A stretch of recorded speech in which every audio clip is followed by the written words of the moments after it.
এই প্রথমবার আমি হিন্দু পূজা কমিটির দ্বারা আয়োজিত শারদ উৎসব বা দুর্গাপূজার আয়োজন করা হয়েছে। তো আজকে পূজা কমিটির পক্ষ থেকে আমাদেরকে আমন্ত্রণ করা হয়েছে, তারা খুঁটি পূজা করবে। এটা আমাদের সনাতন সংস্কৃতির আরেকটা অন্যতম উৎসব।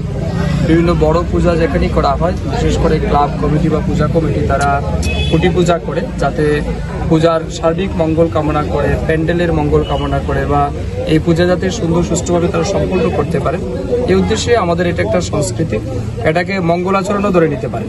তো সেইভাবেই তারা আজকের অনুষ্ঠান আয়োজন করেছে। তো আমি তাদেরকে ধন্যবাদ জানাচ্ছি এবং আমি হিন্দু পূজা কমিটির যারা কর্মকর্তারা এই প্রথমবার ফটিকরায়ে এত বড় মাপের পূজার আয়োজন করেছেন, তাদের সবাইকে আমি হৃদয় থেকে ধন্যবাদ কৃতজ্ঞতা জানাচ্ছি। কারণ ফটিকরায় একটি গ্রামীণ এলাকা, এখানকার মানুষের পূজার সময় বিশেষ করে, এবং আমাদের জন্য দুর্গাপূজা একটা বড় উৎসব। তো বিশেষ করে প্রত্যেকটা মানুষের দুর্গাপূজা দেখার জন্য এদিক সেদিক ঘুরে বেড়ায়, বা তারা কুমারঘাট, ফটিকরায়, কৈলাসহর, কেউ আগরতলা, বিভিন্ন জায়গাতে যায়। তো আমি মনে করি তারা বিভিন্ন জায়গাতে যেমন যাবে, ঠিক পাশাপাশি নিজ এলাকায় নিজ গ্রামেও তারা বড় পূজা দেখার একটা সুযোগ হচ্ছে।